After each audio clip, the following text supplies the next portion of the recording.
Baik, teman-teman, selamat siang. Kita kasih tepuk tangan dulu untuk Online MTI Showcase 2020 yang terakhir di tahun ini. Akhirnya terlaksana juga.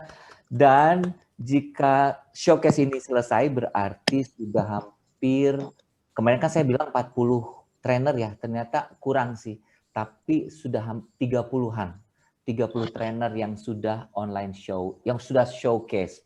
Ada yang offline, dan selama pandemi ini kita sekarang terpaksa harus online. Jadi sekali lagi terima kasih atas dukungannya selama ini. Dan hari ini MTI Showcase yang online juga akan membahas perihal dunia HR dan learning dari yang tadinya 4 pembicara, tetapi karena waktu akhirnya pembicara yang pertama, kebetulan beliau sibuk, beliau akhirnya ditunda ke Januari 2021. Bagi teman-teman pihak eksternal yang baru pertama kali datang ke acara ini, Mbak Ayu, Pak Doni, dan Mbak Tiara ya, thank you banget. Kita sebenarnya masih menunggu pihak eksternal itu ada 20 lagi yang belum datang. Saya harus sampaikan dulu bahwa Online MTI Showcase adalah ajang bagi para millennial trainer yang sudah mengikuti pelatihan Millennial Trainer Program atau How to be a Millennial Trainer untuk menampilkan hasil pembelajarannya dalam bentuk penampilan 30 menit saja yang menggunakan kaidah 4G. 4G itu adalah proses penyampaian materi pelatihan. Ada grounding, giving, grasping, dan going. Tetapi untuk online ini, kaidah 4G itu kita modifikasi menggunakan konsep point. Point itu singkatan dari P-nya itu prime. Materinya harus prime. O-nya itu optimize. Jadi sesinya itu harus dioptimize. Ada latihannya, ada skripnya, slide-nya harus bagus. Kemudian I-nya itu adalah insightful. Jadi walaupun materinya cuma 30 menit, diharapkan memiliki elemen-elemen inspiratif. Kemudian N-nya itu new. Jadi materi ini diharapkan memiliki unsur kekinian dan kebaruan dan terasa menjadi milik si penampil sendiri. Yang terakhir adalah T, timely. Jadi karena dikasih waktu 30 menit, mereka harus menampilkannya 30 menit atau lebih dikit boleh, atau kurang sedikit boleh. Karena teman-teman di MTI ini percaya bahwa ketika dikasih waktu 30 menit, tapi mereka bicaranya 40 menit, 45 menit, atau 50 menit, itu artinya mereka menzolimi audiens. Nah, jadi teman-teman, sekarang saya sebelum menampilkan para peserta, harus kasih tahu dulu ya, siapa aja yang akan tampil, dan seperti apa rundown-nya. Baik, dari rundown dulu. Itu ada gambar pisang ya, dibuka gitu. Pikirannya jangan kemana-mana ya. Nah, jam 1 barusan saya udah opening. 5 menit, semoga beneran 5 menit. Kemudian jam 1 lebih 5 akan ada penampil pertama dari MTI 037, Pak Robi, selama 30 menit. Tetapi jika Pak Robi masih berada di lapangan, karena beliau sambil kerja hari ini, kita akan majuin yang kedua, yaitu Mbak Dini. Jadi penampil pertama 30 menit, kemudian kita evaluasi. Nah, jadi yang hadir hari ini itu diminta bantuannya untuk mengevaluasi nanti setelah penampil selesai tampil. Evaluasinya secara online. Penampil pertama, kedua, dan ketiga nanti Mbak Haris terakhir. Tapi kalau Pak Robi tiba-tiba datangnya agak lama, berarti Pak Robi yang terakhir. Setelah tiga-tiganya tampil dan kita evaluasi secara online, barulah jam 3.05 teman-teman diizinkan untuk bertanya pada semua speaker. Jadi pertanyaannya, question and answer-nya dirapel nanti. Dan kita akan closing paling lama itu jam 15.35. Oke? Kalau itu sudah jelas bagi teman-teman peserta, berarti sekarang kita lihat dulu. Kang Robi belum datang ya, Bu Dini? Belum sepertinya Pak Teddy. Nggak apa-apa, tapi kan kita udah tahu kalau Kang Robi belum datang, berarti Ibu Dini yang duluan. Ibu Dini siap? Kalau Ibu Dini siap, saya tampilkan dulu profil Ibu Dini ya teman-teman ya. Saya tampilkan dulu profil Ibu Dini. Jadi Kita langsung ke pembicara kedua. Pembicara pertama nanti setelah Ibu Dini. Pembicara kedua ini adalah Ibu Dini Haryani. Nomor MTI-nya itu MTI 040. Beliau sekarang menjabat sebagai Learning and Development Manager di salah satu hotel bintang 5 di Jakarta. Sudah kenal sama saya itu udah lama banget dan karirnya itu menanjak terus ya. Menanjak terus dari zaman masih junior tuh saya udah kenal sampai sekarang dengan pembawaannya yang keren banget, sudah berkembang banget. Hari ini ingin berbagi best practice beliau mengenai proses pembelajaran yang smart. Dan Bu Dini ini mengikuti Millennial Trainer Programnya angkatan ke-10 ya Bu Dini ya? Kok itu 6-5 Oktober ya? Salah tulis, mohon maaf. Nanti saya benerin ya. Harusnya 5-6 Oktober. Judul showcase-nya adalah Smart Learning. Teman-teman udah siap untuk mendengarkan Ibu Dini? Bu Dini udah siap? Siap, Pak Teddy. Siap, silakan. Nanti Bu Dini share screen sendiri. Waktu Ibu Dini 30 menit. Kita mulai dari sekarang 13:10. Kasih tepuk tangan dulu. Yeay, silakan.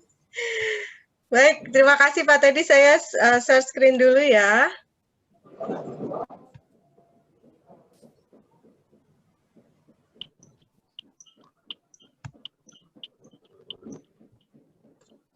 Baik, terima kasih sekali lagi Pak Teddy atas kesempatan yang diberikan pada hari ini. Dan saya semakin gugup karena ada suhu-suhu expert di sini, ada Pak Yadi, terus ada Bu Dami, dan lain sebagainya. Baik, pertama-tama mari kita panjatkan puji dan syukur kepada kehadirat Tuhan Yang Maha Esa, yang atas karunia-Nya kita semua masih diberikan kesehatan hingga saat ini. Sehingga kita bisa hadir bersama dalam acara online Showcase Millennial Trainer Indonesia.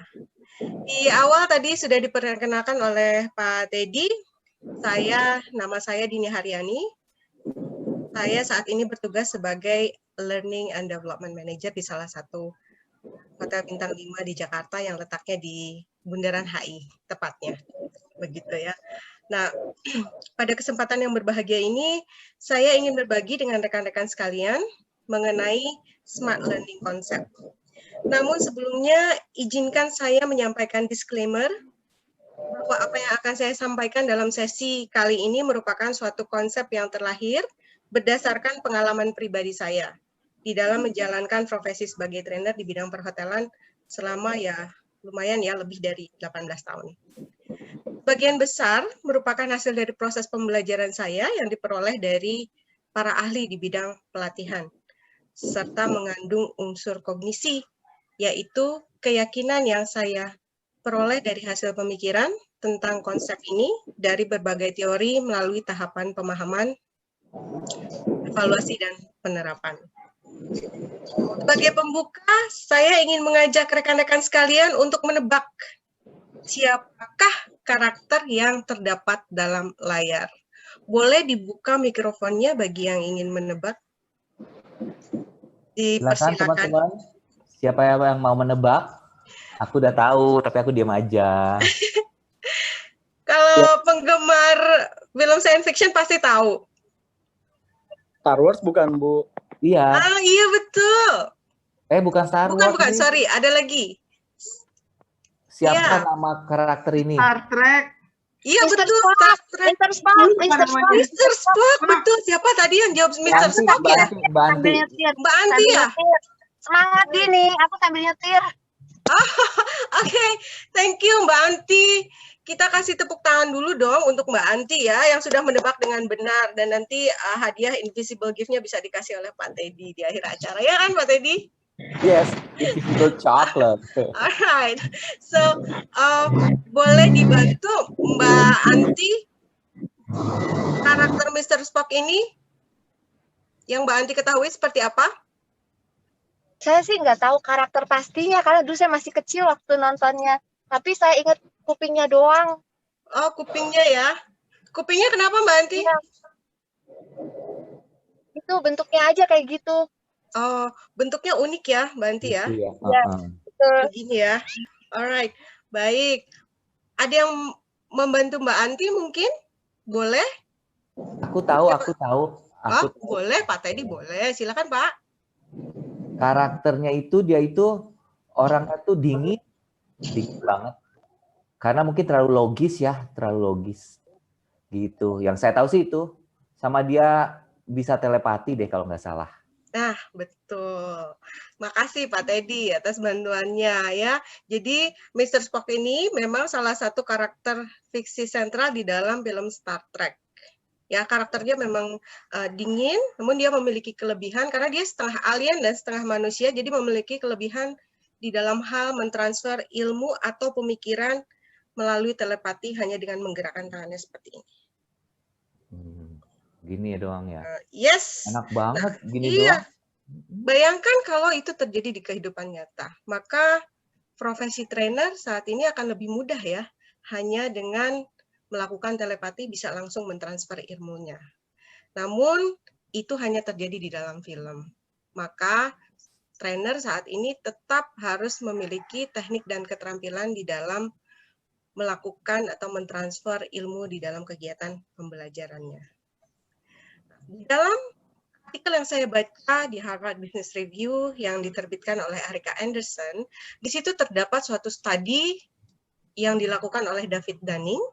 Beliau adalah seorang psikologis dari Cornell University yang melakukan penelitian mengenai pembelajaran untuk belajar.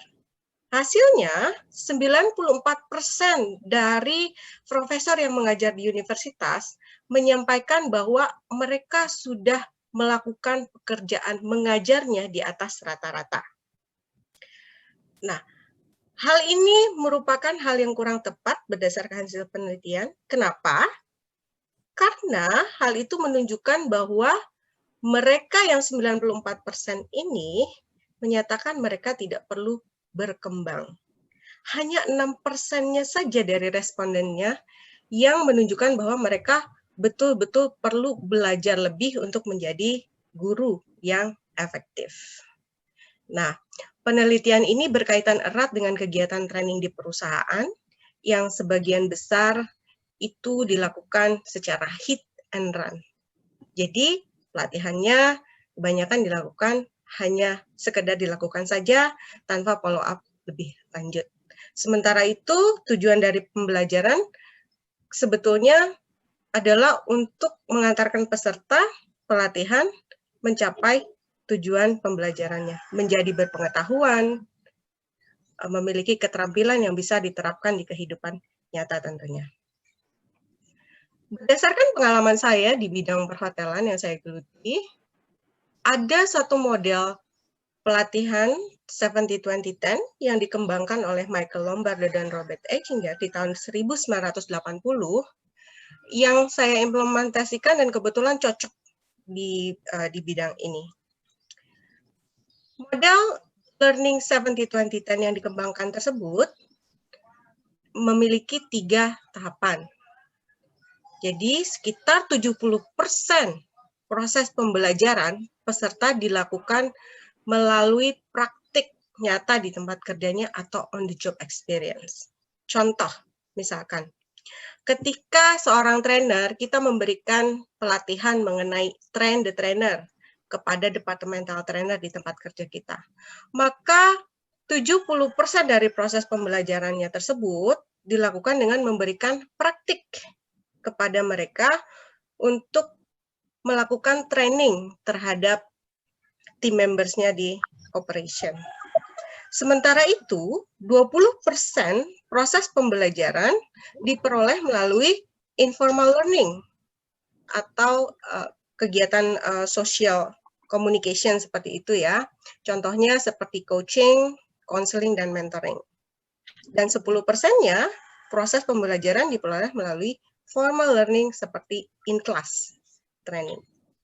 Nah, dengan dasar konsep model 70-20-10 ini, saya membuat suatu konsep yang kita sebut dengan Spark Learning Concept yang ditujukan bagi para trainer untuk lebih bisa menjalankan fungsinya sebagai trainer, tadi mengantarkan peserta untuk bisa mencapai tujuan dari pembelajarannya.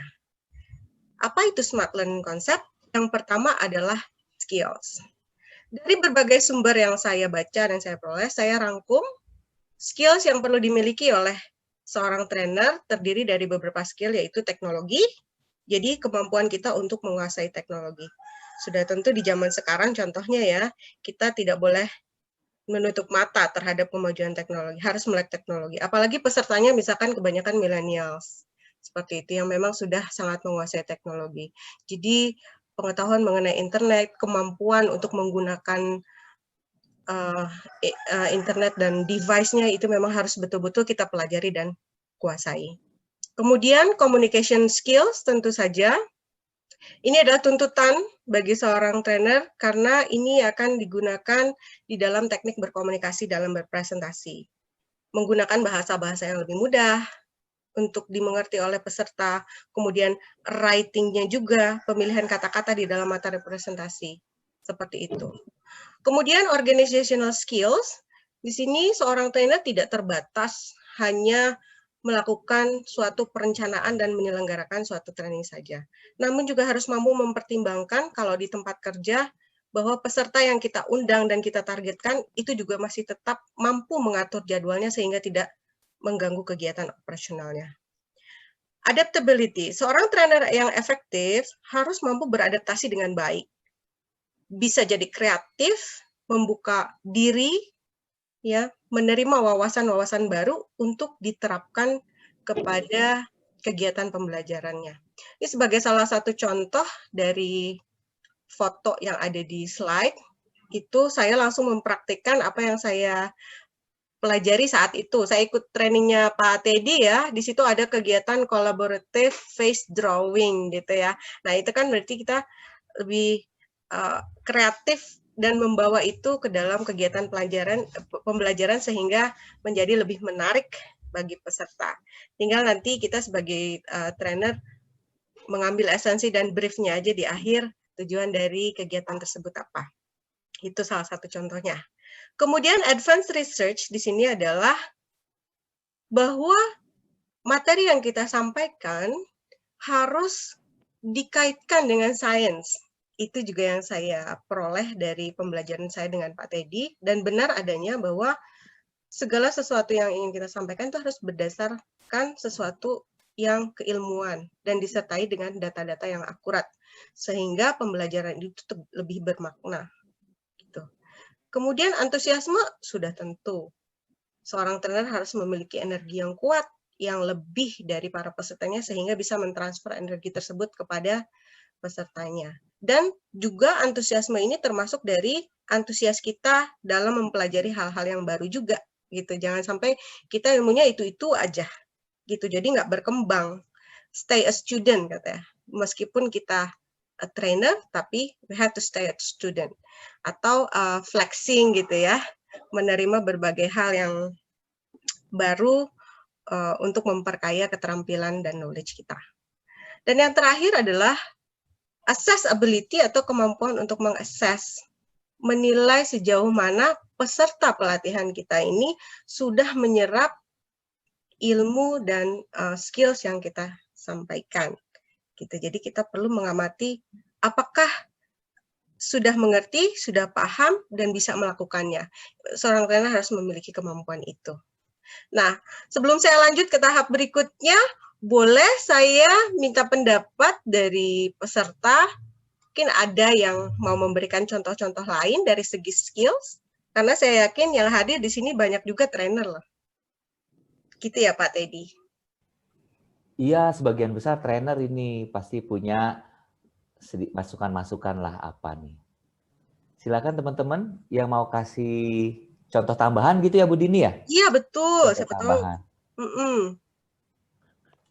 Nggak ada tuh mungkin. Nggak ada, baik. Kayaknya gara-gara Bu Dini udah ngasih semuanya kali tuh, udah cakup semuanya. Silakan. Udah mencakup semuanya. Baik, kalau gitu setelah skill, tahapan berikutnya yaitu mastery. Ya, mastery di sini kita perlu melakukan pendekatan pedagogi atau teknik di dalam mengajar. Ada 5 pendekatan pedagogi yang saya terapkan di dalam proses pembelajaran, yaitu constructivist, collaborative, integrative, reflective, dan inquiry-based learning. Jadi constructivist ini ketika di kelas kita melibatkan mereka secara aktif. Mereka tidak menjadi pasif tentunya. Ya, contohnya misalkan sebelum kita membuat materi, kita menghubungkan materi itu dengan membuat case study. Lalu case study itu kita berikan kepada peserta agar mereka mampu mencari solusi secara personal, secara individual. Itu adalah salah satu bagaimana kita melibatkan peserta di dalam pembelajaran. Atau kegiatan-kegiatan icebreaker lainnya, biar kegiatan pembelajaran itu menjadi tidak membosankan, jadi ada unsur fun-nya di situ. Kemudian kolaboratif, ini adalah melibatkan peserta secara kelompok, membangun pemahaman mereka bahwa di dalam kehidupan nyata, di dalam dunia kerja dimanapun, tim itu memang merupakan suatu hal yang sangat penting untuk mendukung kinerja. Kegiatannya bisa kita lakukan kalau di dalam kelas juga dalam bentuk kegiatan kelompok, diskusi, kemudian juga pemilihan kegiatan ice breaking yang bisa melibatkan mereka di dalam satu kelompok. Ya. Integratif di sini adalah menggabungkan materi yang kita sampaikan dan mempersiapkan mereka memahami materi yang kita berikan itu ke dalam kehidupan profesional dan pribadi mereka. Untuk reflektif, ini tentunya materi yang kita sampaikan ini harus bisa menggambarkan dan bukan sesuatu yang hanya sifatnya angan-angan gitu. Jadi harus bisa di connect to the real world. Ya, contohnya seperti apa? Kita membuat analogi-analogi, contoh-contoh yang memang dekat dengan kehidupan nyata dari materi yang sudah kita susun. Dan yang terakhir, pendekatannya itu inquiry-based learning. Ini adalah kaitannya dengan skill yang advanced research tadi. Jadi, berdasarkan kita menghubungkan materi kita dengan science, ya, kita harus mampu menjawab pertanyaan peserta yang memang berdasarkan keilmuan, disertai data-data. Jadi, ketika misalkan ada pertanyaan, terus kita jawab, tidak seperti, ya sepertinya sih begitu ya, tidak ada dasar gitu. Namun, kita harus mampu mengkaitkan hal tersebut dengan yang memang ada dasarnya. Berdasarkan penelitian siapa, dilakukan oleh siapa, gitu ya. Kurang lebih seperti itu. Nah, ini kalau ada yang mau menambahkan, boleh loh. Ya. Jadi kalau ada yang mau nge-cut langsung juga boleh Bu Dini ya? Mau nanya Boleh. Baik, kalau tidak ada, lanjutkan ya ke tahap berikutnya. Kemudian, berikutnya adalah approach. Approach ini adalah pendekatan. Ya. Saya meneladani slogan dari Bapak Pendidikan kita, Bapak Ki Hajar Dewantara, yaitu Ingarso Sung Tulodo, Ing Madya Mangun Karso, Tuturi Handayani. Ya, ini sangat erat sekali dengan dunia pendidikan. Nah, sebagai trainer tentunya kita harus menjadi role model. Kemudian di tengah-tengah peserta kita harus bisa menciptakan suatu prakarsa atau ide-ide yang baru, yang fresh, ya. Dan di belakang kita harus mampu memberikan motivasi atau dorongan bagi mereka agar mereka bisa berhasil tadi di dalam kegiatan pembelajarannya. Jadi prinsip slogan Ingarso Sung Tulodo, Ing Madya Mangun Karso, Tuturi Handayani ini sebetulnya adalah prinsip memandirikan seseorang melalui dorongan dan motivasi. Nah, itu adalah salah satu fungsi kita sebagai trainer tentunya. Caranya seperti apa? Yang pertama adalah menjadi pendengar yang baik. Nah, kembali lagi, skills tadi diperlukan juga di sini, communication skills dari segi listening. Jadi kan communication itu tidak hanya bicara ya, dari segi presentasi, pemilihan kata, writing juga, dan juga listening. Ya, dengan mendengarkan secara seksama terhadap keluhan apa, kemudian kesulitan yang mereka hadapi, sehingga kita lebih memahami, mengerti, dan tahu apa sih yang sebetulnya mereka butuhkan, sehingga mereka bisa mencapai kesuksesan atau berhasil meraih goal dari pembelajaran tersebut. Kemudian be available, selalu ada. Ketika mereka membutuhkan kita selalu ada bagi mereka. Seperti apa? Ketika mereka ingin curhat misalkan, atau meminta masukan, Bu, saya minggu depan akan ada kasih training tentang table check, saya butuh masukan dari Ibu. Nah, saya berarti harus menyediakan waktu saya untuk dia, gitu. Nah, itu adalah bentuk dari be available. Karena dengan demikian kita juga memberikan motivasi terhadap si peserta. Dan yang selanjutnya yaitu kita bertindak sebagai mentor, lebih sebagai pembimbing. Itu ya, satu hal yang saya peroleh dari Pak Cahyadi dari hasil pembelajaran saya tuh, beliau selalu bilang bahwa kita tuh nggak boleh mendikte orang gitu ya, Pak Cahyadi ya. Kemudian kita harus acknowledge kayak gitu, tapi lebih membimbing seseorang untuk bisa membuat suatu keputusan berdasarkan dirinya. Jadi bukan berdasarkan pada kita lebih mengarahkan dan membimbingnya. Seperti itu. Ada yang mau menambahkan? Tidak ada? Saya lanjutkan dengan yang terakhir ya. Bukan yang terakhir, yang selanjutnya. Selanjutnya adalah konsep run through. Konsep run through ini merupakan konsep yang esensial di dalam smart learning concept. Karena ini merupakan sesi praktik. Ya. Nah, almarhum guru saya itu pernah menyampaikan kepada saya bahwa gini, knowledge is a power, but it would not become a power if you don't implement it. Maka setiap sesi pelatihan yang kamu sampaikan, yang kamu berikan, yang terpenting adalah mereka mampu dan berketerampilan. Dengan cara apa? Mereka harus praktis. Gitu. Ya, jadi yang 70-nya ini ada di run through. Because practice makes permanent katanya. Tahapannya seperti apa? Ketika kita akan mengajak mereka untuk praktik, diawali dengan orientation. Orientation ini yang kita kenal dengan course objective. Jadi di awal kita menyampaikan tujuan dari apa yang akan kita praktikkan berdasarkan materi yang sudah disampaikan. Tahapan berikutnya, presentations. Presentation ini menyajikan pemaparan mengenai hal-hal yang memang akan dipraktikkan nanti. Lalu menuju ke structured practice, di saat ini, pada tahapan ini, kita sebagai trainer memberikan contoh. Di saat itu, peserta mengobservasi kita dan mempersilakan mereka bertanya apabila mereka masih belum mengerti, sehingga kita bisa mengulang apa yang kita praktikkan dari teori ataupun pengetahuan atau keterampilan tersebut. Ya. Tahapan berikutnya adalah guided practice. Guided practice di sini kita mengajak peserta untuk berlatih bersama. Nah, pada saat ini kita bisa memberikan feedback, ya, dan juga melihat, membimbing mereka apa yang sudah mereka lakukan. Dan yang paling penting di sini adalah independent practice pada akhirnya. Jadi memberikan ruang kepada mereka untuk mempraktikannya sendiri. Fungsi kita pada saat independent practice di sini adalah sebagai observer. Jadi kita tidak boleh memotong. Misalkan nih, ini salah satu contoh saja karena kebetulan saya banyak kalau di tempat kerja saya membimbing para departmental trainer begitu ya.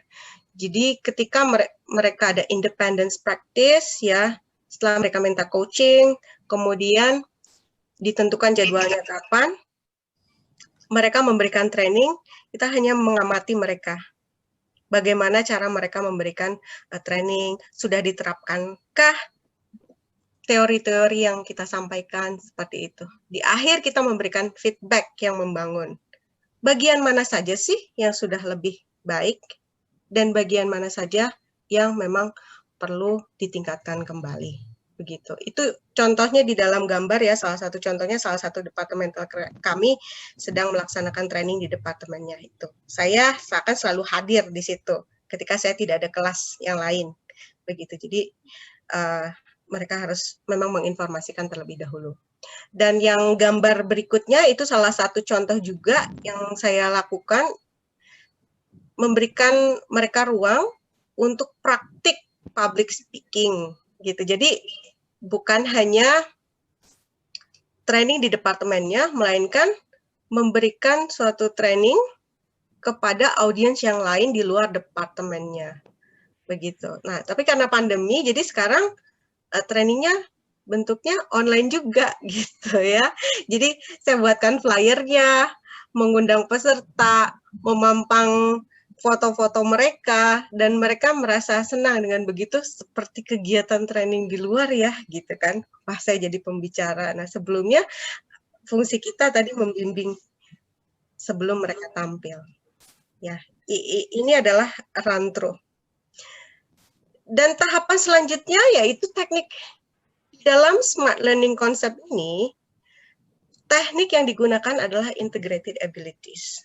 Integrated abilities ini adalah menggabungkan seluruh konsep mulai dari skills, mastery, approach, dan run-through menjadi satu kesatuan yang utuh dan tidak terpisahkan satu sama lain. Begitu. Skills merupakan kemampuan kita sebagai trainer untuk menyajikan keahlian kita di dalam mengajar atau melatih. Dan mastery adalah kemampuan kita untuk menampilkan kemampuan kita yang handal dan pengetahuan yang kita miliki. Skills dan mastery ini merupakan refleksi dari 10% model yang 70-20-10 tadi. Ya. Apa yang saya pelajari dari Zenefo Trainers, skill dan mastery ini juga boleh dikatakan bagaimana kita menjadi compassionate. Memiliki kejernihan berpikir untuk selalu menjadi konstruktif terhadap para peserta. Selanjutnya, approach di sini adalah kemampuan kita untuk membangun hubungan yang baik, ya, mendorong, memotivasi mereka menjadi mindfulness di sini. Mindfulness ini berarti memberikan kenyamanan sehingga hubungannya bisa lebih damai begitu ya, dan bisa lebih dekat dengan peserta. Jadi membuat peserta itu juga nyaman dengan kita. Dan run-through adalah kemampuan untuk mendukung para peserta dalam meraih atau mencapai tujuan dari pembelajarannya. Nah, di sini kita menjadi selfless, bertanggung jawab terhadap apa yang menjadi tujuan pembelajaran mereka. Menjadi berpengetahuan, berketerampilan, dan bisa menerapkan keterampilannya di dunia nyata atau di dunia kerjanya. Seperti itu. Nah, jadi skill dan mastery ini adalah refleksi 10% dari 70-20-10 models tadi, atau dalam Zenefo Trainers being compassionate. Approach ini adalah 20% atau mindfulness, dan run-through itu yang paling besar 70%, yaitu tanggung jawab kita sebagai trainer jadi selfless. Ya, demikian konsep smart learning yang bisa saya sampaikan. Ya, sebagai penutup, saya mengutip quote dari Dalai Lama bahwa kita semua di sini pasti memiliki suatu potensi. Ya. With the realizations of one's own potential and self-confidence in one's ability, one can build a better world, kata Dalai Lama. Jadi dengan merealisasikan potensi seseorang, dengan kepercayaan dirinya terhadap kemampuannya, seseorang bisa membangun dunia yang lebih baik. Namun jangan lupa di sini ada pengingat juga, ya, bahwa kepercayaan diri kita juga tidak boleh terlalu berlebihan. Ya, karena sesuatu yang terlalu diyakini berlebihan itu bisa membawa bencana. Dan ketika itu terjadi, tidak ada yang bisa disalahkan selain dari diri kita sendiri. Ya, terima kasih atas perhatian dari rekan-rekan sekalian. Semoga bermanfaat apa yang saya sampaikan. Maka kalau ada yang mau share lebih lanjut ataupun bertanya boleh. Waktunya masih ada kan Pak Teddy? Masih ada, tapi Mbak Dini udah selesai nih? Udah selesaikan dulu? Udah ya? Udah. Oke, berarti tepuk tangan dulu buat Bu Dini. Yeay. Waktunya itu pas banget 28 menit. 28 menit, yes. 28 menit. Dan berarti tadi kan 13.09 kan aku bilang ya. Sekarang di aku 13.37 barusan tuh. Jadi pas banget 28 menit, almost 30 minutes. Keren banget timingnya. Yeay, sekali lagi tepuk tangan Bu Dini. Terima kasih semua. Jadi teman-teman tahan dulu pertanyaannya karena Bu Dini waktunya pas 30 menit. Jadi tidak ada waktu untuk bertanya untuk question and answer sekarang. Untuk Bu Dini ditahan dulu. Teman-teman kalau mau tanya di chat dulu boleh, silakan. Dan saya sekarang mau share screen dulu nih. Share screen yang Bu Dini tadi ya. Jadi sekali lagi thank you teman-teman. Itu tadi adalah best practice yang dilakukan oleh Ibu Dini dengan smart learning yang singkatannya, ayo pada masih ingat nggak? S-nya apa? Skill. M-nya apa? Mastery. Mastery. A-nya? Approach. R-nya? Run through. Run through. Dan T-nya adalah? Teknik. Teknik. Yeay, berarti itu Bu Dini bikinnya mudah diingat banget ya. Dan walaupun kata Pak Cahyadi tadi, walaupun ini best practice pribadi, tapi membawa resource-resource yang terpercaya. Gitu. Dan berarti teman-teman sekarang waktunya untuk berkontribusi terhadap Bu Dini. Tadi Bu Dini udah kontribusi ke kita, ngasih materi. Sekarang teman-teman kasih kontribusi ke Bu Dini melalui menilai secara online di link www.bit.ly/MTISC2020. Itu huruf besar semua MTISC-nya. Silakan saya kasih waktu 5-10 menit untuk mengisi online evaluation-nya. Sambil nunggu yang mau open mic terus ngasih komentar-komentar dikit tentang penampilan yang barusan boleh loh. Ya Bu Dini boleh ya? Boleh. Silakan. Yang mau komen-komen dikit. Kalau aku sih tadi senangnya itu karena ada disclaimer-nya ya. Jadi berusaha meyakinkan, memberikan fakta-faktanya dulu kepada pendengar bahwa di balik sesi ini ada fakta-fakta tertentu yang perlu disampaikan. Sehingga Bu Dini itu berusaha untuk tidak menyesatkan kita. Karena sudah ngasih tahu dulu ada fakta-faktanya bahwa ini tuh best practice. Gitu. Ada tambahan studi pustakanya kelihatan ya, dikit-dikit ya ada ya. Nah jadi kita itu bisa berbesar hati menerima sharing dari Bu Dini barusan. Dan itu saya belajar dari Pak Teddy. Itu memang itu salah satu promo kita yang baru ya Bu Dini ya di MTI ya. Salah satu bentuk dari integritas sainsnya para trainer di MTI yaitu di awalnya memberikan terlebih dahulu fakta-fakta apa saja yang terjadi di balik sesi yang mau kita sampaikan. Gitu. Silakan teman-teman. Pasti lagi pada ngisi nih karena lagi pada diam semua. Bu Dininya sendiri gimana Bu Dini setelah ini? Lega Pak Teddy? Lega ya? Lega. Lega, thank you banget loh. Makasih loh teman-teman. Akhirnya. Dan itu tuh tadi tuh, terus aku ada ilmu baru juga yang aku dapetin tadi tuh, yang pedagogical approach. Iya. Sebentar aku ingat gak? Konstruktivis, kolaboratif, integratif, reflektif, dan inquiry based learning. Aku ingat ya. Pak Andre, selamat datang. Mbak Mega, Mbak Intan, Ibu Dian, thank you ya. Walaupun tadi ikutnya di akhir-akhir, boleh kasih kontribusi ke Ibu Dini dengan cara memberikan online evaluation. Kita masih ada waktu 3 menit sebelum masuk ke Mbak Haris. Mbak Haris bersiap. Baik. Waktunya 3 menit untuk ke Mbak Haris. Jadi sebelum saya transisi ke Mbak Haris, sekali lagi kita kasih tepuk tangan buat Ibu Dini. Thank you banget Ibu Dini. Makasih. Congratulations Bu Dini. Thank you. Ditunggu rekapan evaluasi dan sertifikatnya ya. Makasih Pak Teddy.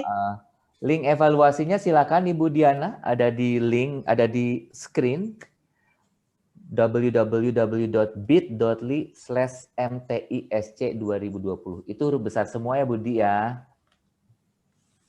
Dan sekarang saya anggap teman-teman sudah mengisi untuk Bu Dini, tapi nanti kalau ada yang kelewat tidak apa-apa. Kita transisi dulu ke yang berikutnya. Teman-teman bisa nyusul untuk evaluasi untuk Bu Dini. Jika memang sedang kewalahan sekarang, nggak apa-apa ya. Dan sekarang kita masuk ke pembicara yang harusnya pembicara ketiga, tapi karena Mas Robi itu masih di restoran dan lagi rame, tadi nunjukin fotonya ke aku ya, jadi belum bisa ninggalin. Sekarang kita akan memperkenalkan pembicara kedua kita, yang harusnya ketiga ya. Namanya adalah Niputu Haris Setiawati, MTI 039. Orangnya keren banget, rame banget, pembelajar banget. Karena dia itu emang praktisi learning and development di hospitality industry juga, sama dengan Bu Dini. Tapi Haris ini sekarang sedang bekerja di sebuah hospital ternama, yang termasuk mahal ya hospitalnya di Jakarta. Di Departemen Learning and Development ya Haris ya. Iya, makasih, mahalnya dipertegas banget, nggak apa-apa sih Om Tera. Mahal banget gitu kan. Hari ini teman-teman Haris itu ingin mengubah pemikiran kita bahwa menjadi MC itu ternyata mudah walaupun persiapannya mepet. Dan yang paling pasti ternyata jadi MC itu menyenangkan. Nah, Haris ini adalah alumni MTP angkatan ke-9. 10 Om Tera. Sorry. Ya Allah, aku salah lagi. 10. MTPX. Oh iya, salah. Harusnya sama dan Bu Dini. MTP 10 5 sampai 6 Oktober 2019 ya. Dan hari ini judul showcase-nya adalah Main Cantik dengan KPK. Nah loh, ada apa ya dengan judulnya? Kok judulnya serem ya? Apalagi sekarang kan kita baru dapat trauma dari Kementerian Sosial ya. Tapi nggak apa-apa teman-teman, kita serahkan aja ke Haris. Ada apa dengan judul Main Cantik dengan KPK, hubungannya sama MC? Mbak Haris sudah siap? Siap Om Tera. Kalau udah siap, waktu Haris itu dari 13.45 sekarang, 30 menit ke depan, silahkan.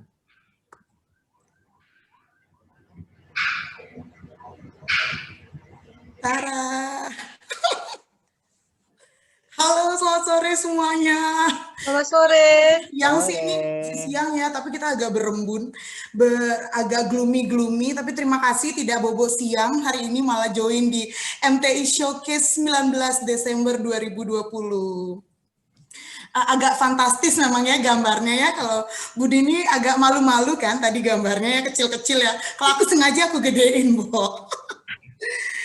Jadi selama 30 menit ke depan, kurang lebih saya akan mau cerita sama teman-teman, sharing aja sifatnya ini tentang main cantik dengan KPK.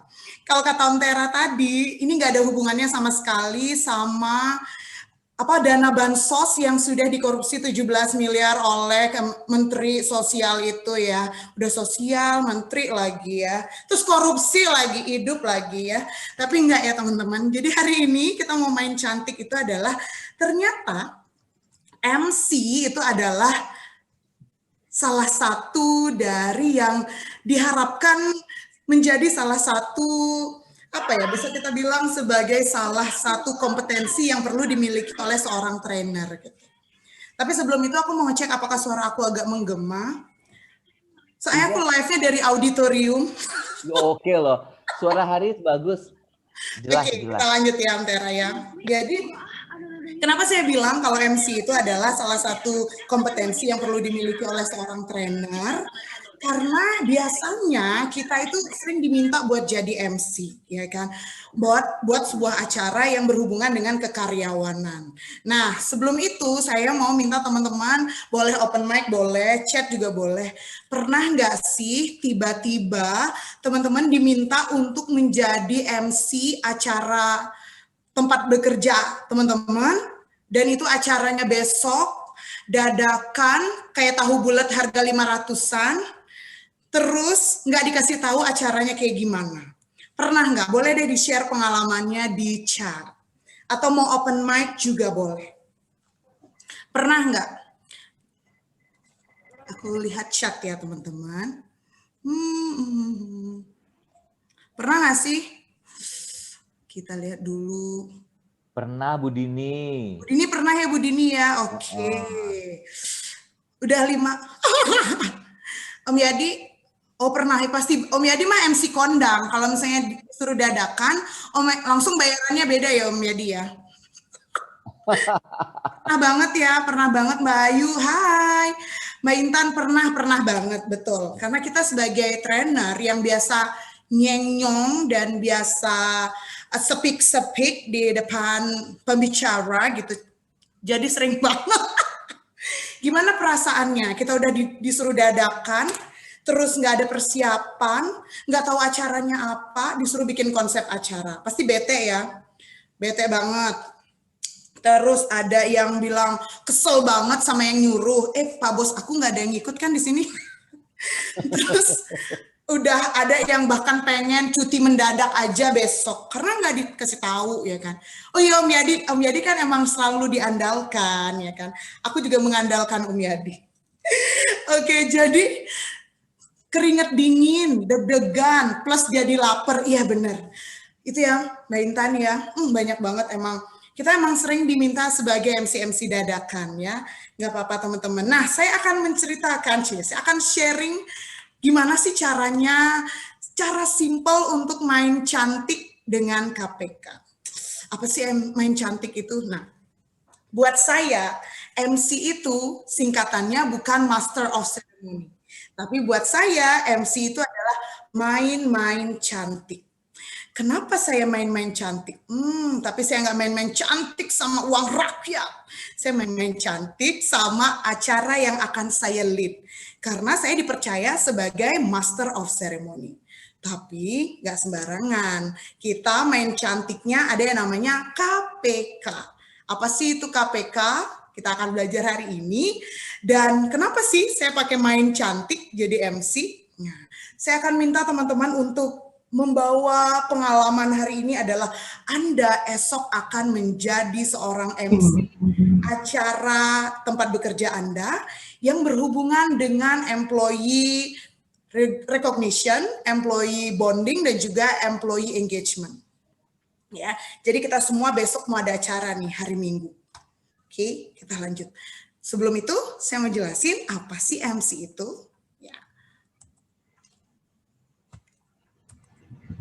Sebentar, kenapa dia tidak mau next? Oke. MC. Kata Wikipedia, a master of ceremonies, abbreviated MC or MC, is the official host of a ceremony, stage event, conference, convention, or similar performance. Nah, teman-teman kan pasti udah biasa jadi MC. Udah sering diminta buat jadi MC, ya kan? Tapi saya mau tanya lagi nih teman-teman. MC, kita kan kenal MC informal dan MC formal gitu ya. Setelah kita tahu apa sih MC formal dan MC informal, udah terbiasa, kita malah nggak tahu nih bedanya MC formal sama MC informal. Itu nanti saya akan bahas. Tapi setelah ini saya akan berikan tips dulu. Apa sih itu KPK? Kalau tadi Om Tera bilang MC itu fun, MC itu mudah gitu ya. Loh, kata siapa MC itu mudah? Kalau kata Dokter Yu gitu ya.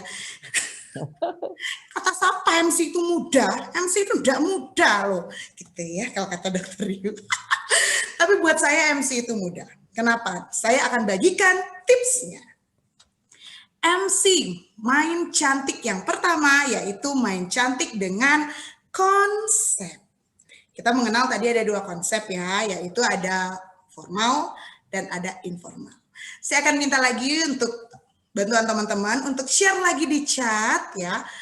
Apa sih bedanya MC formal sama MC informal menurut teman-teman? Boleh dari sisi apa aja. Apa sih bedanya MC formal dan MC informal? Silahkan. Strukturnya beda, betul banget Om Tera. Kalau misalnya MC formal lebih terstruktur ya. Kalau MC informal lebih suka-sukanya MC. Lebih kita yang bikin acara ya kan. Apalagi teman-teman. Dress code sama bahasanya Om Yadi emang the king of dress code ya. Jadi yang ditulis pertama adalah dress code, bener banget. Kalau harga yang formal di kiri ini puluhan juta ya Om Yadi ya. Kalau yang di kanan H&M aja ya Om ya. Dari tema acaranya bener banget. Banyak banget ya teman-teman, tapi saya nggak akan bahas fokus tentang apa sih bedanya formal dan informal. Itu Pak Andre bilang agendanya katanya dan objektif. Ya, agenda dan juga objektif. Hai Pak Andre. Pak Andre ini hampir tertinggal di masjid waktu kita mau ke Kambu Lucai. Dari tema acara, oke, baik kita lanjut ya teman-teman. Saya nggak fokus buat memisahkan apa sih bedanya informal dan formal ya. Saya lebih ke gimana sih caranya kita mengkonsepkan MC ini biar besok acara yang nggak dikasih tahu acara apa itu, yang penting acaranya town hall, kita disuruh ngonsepin acara sendiri, jadi mudah. Kita lihat. Kedua, simple banget, yaitu caranya adalah dengan mengenal 5W 1H. Simple banget nggak sih? 5W 1H. So simple. Sebelum itu teman-teman, kita perlu berpikir bahwa gini, kan kita ini MC ya, kita master of ceremony. Kalau master kungfu, kalau misalnya si master kungfunya nggak bilang, ha, gitu nggak pindah kan tangan jurusnya kan. Sama kalau kita jadi master of ceremony atau MC, kalau MC-nya tidak mempersilahkan, dia nggak akan jalan untuk bergerak ke acara berikutnya. Itu dulu nih yang kita perlu pahami. Jadi karena kita yang diberikan kewenangan untuk membuat sebuah konsep ini, jadi kita perlu membreakdown konsep ini. Kita cek satu-satu ya. Yang pertama adalah walk. Acaranya apa sih? Kenali acara Anda. Benar kata Tante Dami, temanya mau acara apa nih? Acara anniversary kah? Acara town hall kah? Atau acara sekedar gathering gitu aja? Atau acaranya adalah acara yang bersifat lebih besar dari itu. Misalnya acara yang berhubungan dengan bisnis dari sebuah perusahaan yang tempat kita bekerja. Kita kan sering ya lihat Om Yadi ya, sama Christian Sugiono, itu tenang teman-teman. Jangan sampai tinggi-tinggi kayak gitu dulu ya. Ya udah kita sama teman-teman sebelah aja dulu yang update-update di IG story ya. Jadi kita konsepnya pertama adalah acara apa nih? Tadi kan kita udah sepakatin bahwa besok kita akan acaranya adalah town hall gitu ya. Acara yang ada mengundang rekan-rekan kita. Sama-sama karyawan. Tapi teman-teman, kedua, kita lihat lagi nih, kita konsepkan lagi. Di mana sih acaranya kita mau bikin di indoor atau di outdoor? Kalau kita mau bikin acaranya di indoor, kita akan menyesuaikan ke tempat yang lain. Kita pilih dulu nih, kita mau acara di indoor atau mau di outdoor. Oke, kemudian when, kapan nih? Mau pagi-pagi, siang-siang, sore-sore, atau mau malam-malam? Kita tentukan dulu teman-teman loh, kita yang diminta bikin acara, kita masternya, kita punya hak. Sekali lagi, kita punya kewenangan untuk menentukan acara tersebut. Kemudian, siapa sih yang hadir? Nah, ini yang menjadi catatan penting bagi seorang MC dalam menentukan 5W 1H. Kita perlu banget menentukan siapa sih yang akan hadir di acara kita. Jangan sampai kita bikin acaranya udah megah banget, terus yang hadir ternyata ya udah gitu bajunya biasa aja, kemudian kita tidak memberikan konsep sentuhan yang unik di dalam sana, padahal kita udah nentuin nih kita mau ngadain acaranya di mana, misalnya di auditorium atau kita mau bikin acaranya ala-ala swimming pool party. Oke, terakhir ada objektif acara. Ya ampun Riz, kita kan nggak lagi training, ada objektifnya. Jangan sedih, jangan salah teman-teman. Bahwa kita sebagai MC juga perlu tahu loh goals acara itu apa. Jangan sampai kita bikin kita bikin town hall nih, tapi kita nggak tahu apa sih objektif acara tersebut. Kita bisa tanyakan kepada salah satu dari leader kita, mungkin bisa tanya, Bu besok town hall-nya Atau Pak, town hall-nya mau objektifnya apa sih? Apa sih yang mau dicapai di dalam acara tersebut? Oh, saya mau ada employee bonding. Kita mulai mikir nih, kira-kira susunan acaranya kalau ada employee bonding apa nih? Saya mau ada employee recognition. Saya mau bilang makasih karena okupansi kita 90% berturut-turut gitu kan. Selama 1 bulan gitu kan. Terus ketiga apa? Saya mau ada engagement satu sama lain ya Haris. Saya nggak mau lagi nih kayak cuman acara wawawewe doang. Oke, berarti kita mulai nih mengkonsepkan acara. Berarti goals-nya ada 3. Yang pertama kita ada employee bonding di sana satu sama lain. Berarti teman-teman yang mungkin selama ini biasa WFH atau udah nggak pernah ketemu lama karena ada unpaid leave dan lain sebagainya, kita kumpulin jadi satu tempat. Kemudian kita ada recognition untuk memberikan penghargaan atas kerja keras kita selama ini, dan juga ada employee engagement di sana. Jadi kita akan mulai mengkonsepkan susunan acara apa nih yang akan kita buat gitu. Nah, berhubung dengan kita sudah memiliki 5W itu tadi, acaranya mau town hall, kemudian kita katakan bahwa acaranya akan ada di swimming pool, kemudian acaranya siang-siang, bisa dikatakan jam 3 lah ya. Kemudian yang hadir, kita akhirnya tahu nih yang hadir GM, HM, Devhead, dan teman-teman. Ternyata nih teman-teman, yang hadir udah kita konsepkan. Nah, nanti itu ada urutannya. Saya kasih tipsnya nanti ya. Dan yang terakhir yaitu kita udah tahu objektifnya apa nih. Next, kita ada KPK yang kedua yaitu persiapan. Kedua, main cantik dengan persiapan. Tadi kita udah tahu siapa sih yang datang, GM, HM. Apakah kira-kira yang akan kita bikin acaranya cuman pakai uniform gitu doang? Padahal nih besok nih acaranya. Kita mulai berpikir nih, bikin konsep acara apa nih ya yang bikin biar ada employee engagement. Ya udah, karena acaranya besok, kita bikin aja acaranya simple. Contoh, temanya Touch of Red misalnya. Touch of Red, jadi bisa orang pakai baju merah, bisa pakai slayer merah, atau apapun itu. Kita lihat dulu ya, apa sih yang ada di persiapan? Kita lihat. Pertama yaitu visual. Mungkin teman-teman tadi agak berpikir, kan time, occasion, place itu mirip ya Riz sama 5W1H. Tapi berdasarkan ilmu yang saya dapat dari salah satu mentor saya juga, Kak Elvina dan juga Om Yadi, yaitu kita belajar bahwa visual, hal yang paling penting dari 5W1H yaitu ada 3 poin ini. Yaitu time, occasion, dan juga place. Kita tahu nih waktunya kita udah setting di siang hari jam 3. Lagi panas, ya kan. Occasionnya kita udah bikin ada touch of red. Sentuhan touch of red. Kemudian tempatnya kita bikin di swimming pool. Bukan di swimming pool di dalamnya, di pinggiran swimming pool. Terus semua pakai baju renang, ya kan. Di pinggir-pinggirnya swimming pool ya. Ala-ala FTV gitu loh ya, ala-ala FTV. Jadi kita pakai touch of red. Kita kan akhirnya bikin ini, apa sih yang bikin kita sebagai MC yang bikin acara Touch of Red bisa terlihat berbeda dari yang lainnya. Kita bisa menambahkan aksesoris, bisa pakai sepatu wedges yang mungkin warnanya merah, atau pakai blazer yang warnanya merah, atau bisa jadi pakai anting-anting bunga tapi warnanya merah. Karena saya ingat banget kata dari guru saya, kalau jadi MC harus ada satu dari bagian dari yang Anda pakai itu menjadi titik perhatian dari orang-orang. Kenapa? Karena sepanjang acara kita menjadi pusat perhatian. Jadi pakailah apa misalnya salah satu aja yang bikin gak usah heboh banget.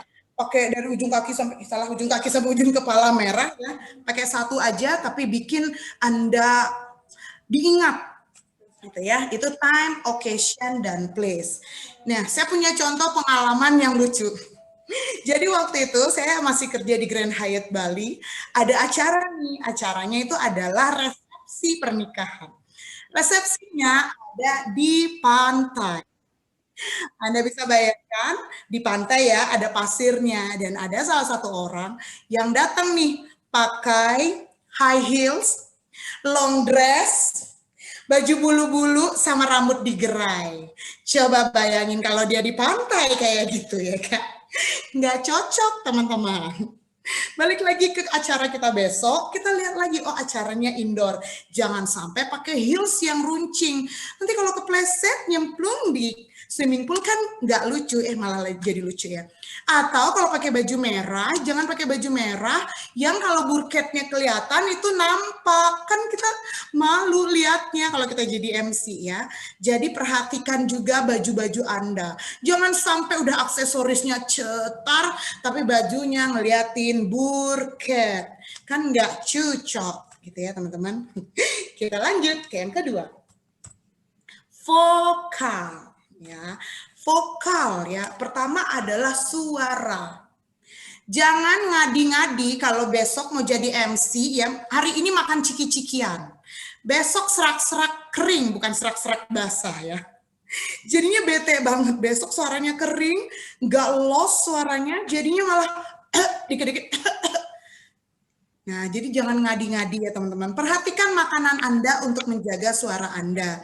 Karena suara Anda adalah aset dari acara tersebut.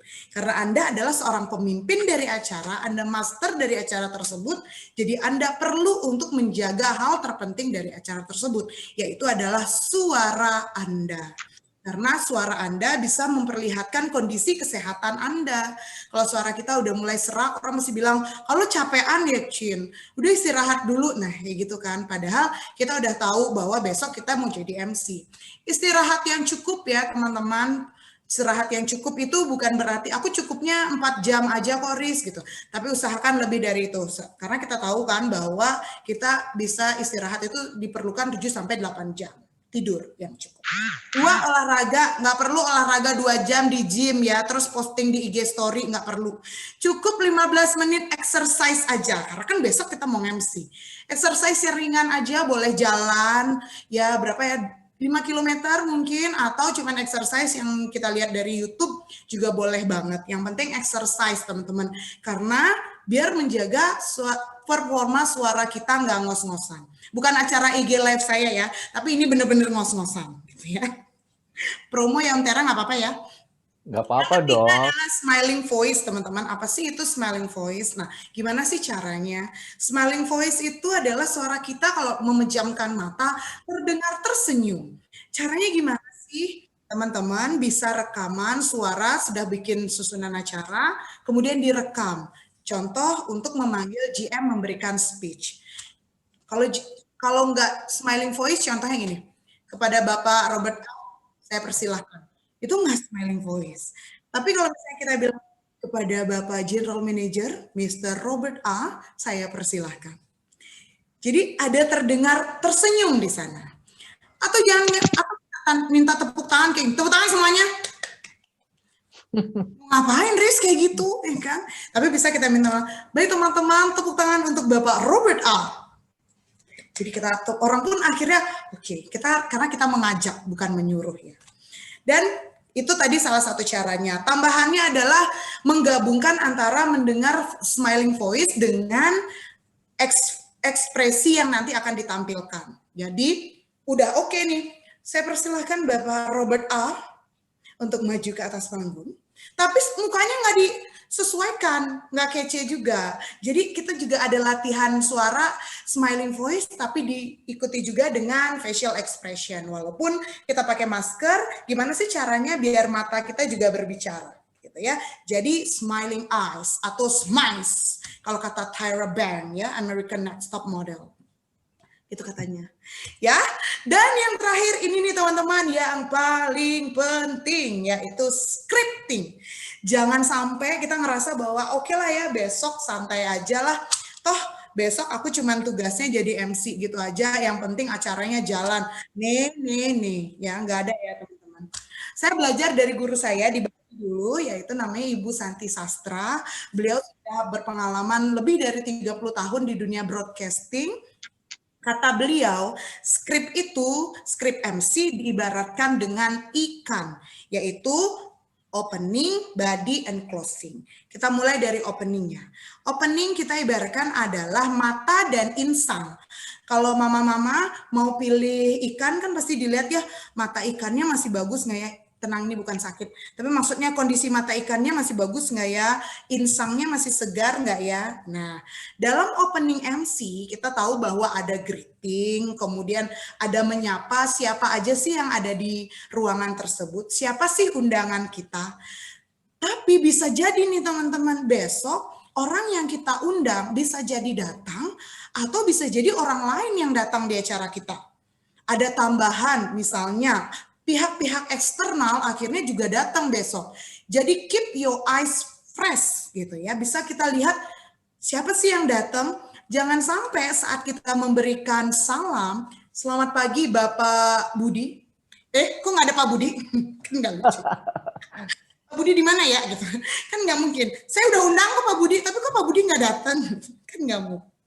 Jadi teman-teman pastikan juga, misalnya yang datang adalah Menteri Sosial.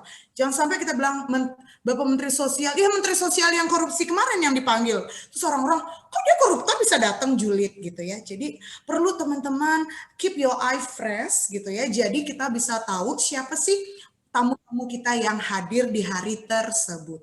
Nah, ada greeting dan menyambut siapa sih tamu-tamu. Ada sedikit tambahan nih teman-teman. Dalam mengurutkan orang-orang yang kita sebutkan dalam opening. Misalnya ini resmi. Saya anggap saja besok acara kita adalah acara resmi. Ini hanya tambahan aja teman-teman. Jika Anda menjadi MC di acara resmi teman-teman, Anda perlu perhatikan susunan yang terhormat sampai dengan urutan kita memanggil teman-teman. Ya, pastikan Anda mengucapkan yang terhormat hanya untuk satu orang dengan jabatan tertinggi. Contoh, town hall kita didatengin Bapak Insinyur Haji Joko Widodo. Keren banget ya town hall-nya, didatengin presiden. Jadi hal pertama yang kita ucapkan adalah kita mengucapkan yang terhormat Presiden Republik Indonesia, Bapak Insinyur Haji Joko Widodo. Kenapa? Ter itu teman-teman di bahasa Indonesia berarti paling. Paling itu hanya satu. Jadi kita hanya menyebutkan satu orang dengan yang terhormat. Sisanya orang yang kedua itu diganti menjadi yang kami hormati. Kalau bahasa Inggris, yang satu orang pertama yang tertinggi, the honorable, yang kedua, our excellencies, dan seterusnya. Our excellencies, dan seterusnya. Sampai yang terakhir baru teman-teman yang kita banggakan atau teman-teman yang kita bahagiakan. Jadi jangan pernah menaruh yang terhormat lebih dari satu orang. Tapi yang kami hormati boleh lebih dari satu orang. Beranjak setelah opening kita ada body. Body itu yang paling padat ya sama kayak saya lah ya, nggak jauh-jauh juga saya padat ya. Jadi di body ini teman-teman ada susunan acara. Di dalam menyusun susunan acara kita jadikan puncak acara jadi gini. Naik gitu kurvanya ya, jangan sampai kurvanya turun. Jadi kurvanya dari bawah ke atas teman-teman. Jadi yang paling terbiasa sampai yang paling gongnya. Goals kita apa nih yang paling ujung? Oke, employee recognition yang paling ujung. Jadi set up your rundown ya, itu puncaknya ya seperti itu. Paling atas, paling terakhir gitu ya teman-teman ya. Jadi apa nih pertama? Nah, saya tips juga lagi nih untuk MC formal. Kalau di MC formal, tadi openingnya diurutkan dari yang terhormat sampai yang kami hormati, kemudian teman-teman. Kalau di body, kita ada susunan acara yang memberikan sambutan nih teman-teman. Urutan yang memberikan sambutan dimulai dari kebalikannya, yaitu dimulai dari pembicara dengan jabatan terendah. Misalnya ketua panitia. Jadi yang memberikan sambutan pertama adalah ketua panitia. Jangan berikan kesempatan pertama yaitu langsung Bapak Jokowi.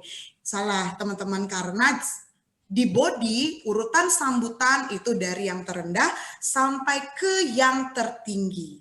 Save the best for the last. Itu jadi yang paling tinggi jabatannya yang terakhir.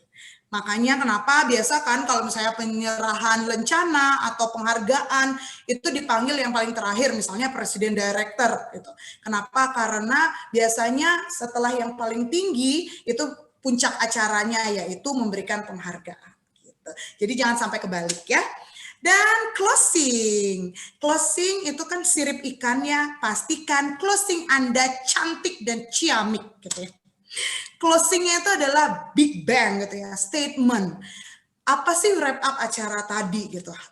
Setelah, misalnya dengan ini kami harapkan bahwa teman-teman semuanya kita bisa saling terus mensupport satu sama lain, kita bisa menjaga engagement kita satu sama lain, dan terima kasih teman-teman karena sudah bekerja keras selama 3 bulan ini di okupansi kita yang 90%. Jadi kita pun merasa bahwa memuliakan teman-teman kita di belakang. Kita bisa menambahkan closing dengan lagu, video, atau quotes. Dan apa sih yang ada di closing? Closing ada terima kasih dan juga minta maaf di situ. Dan menyebutkan siapa sih pendukung acara kita. Misalnya, terima kasih kepada Bapak Teddy Irawan yang sudah mensupport 100 bungkus sushi teh, kepada Bapak Cahyadi Pakeh yang sudah memberikan 100 gelas si boba, dan Bapak Aang yang sudah memberikan 100 gelas sing fung tang ya misalnya ya. Banyaklah pokoknya sponsor-sponsor kita ya. Jadi dan rekan-rekan semua yang sudah mensponsori acara ini. Kalau perlu ada 10 disebutin semua untuk memberikan apresiasi. Terakhir baru memberikan apresiasi terima kasih kepada kita yang merupakan audiens dari acara tersebut. Jangan lupa untuk minta maaf karena bisa jadi dalam perjalanan kita bisa membuat 1-2 kesalahan kecil yang mungkin tidak kita sadar itu ada kesalahannya. Jadi gak apa-apa minta maaf aja. Dan ditutup acara tersebut dengan salam yang pantas. Kenapa saya bilang salam yang pantas, teman-teman? Karena kita kadang bilang terima kasih, selamat pagi. Padahal udah sore. Berharapnya adalah biar orang-orang tetap semangat. Tapi salah ya teman-teman. Kalau sore, katakan selamat sore. Karena MC sekali lagi adalah lead dari acara tersebut. Terakhir, KPK tadi konsep, kedua persiapan, dan yang ketiga adalah kepercayaan diri. Saya ingat banget kata Om Yadi, Haris, kamu ada di sana karena kamu dipilih dan dipercaya bisa ada di sana. Jadi itu kepercayaan diri yang selalu saya tanamkan dalam diri saya. Tapi untuk teman-teman yang dipilih besok menjadi MC, kepercayaan diri yang perlu teman-teman tanamkan hanya satu. Anda dipilih karena Anda mampu, dan Anda dipilih karena Anda adalah orang yang dapat dipercaya. You are trustable people, reliable people.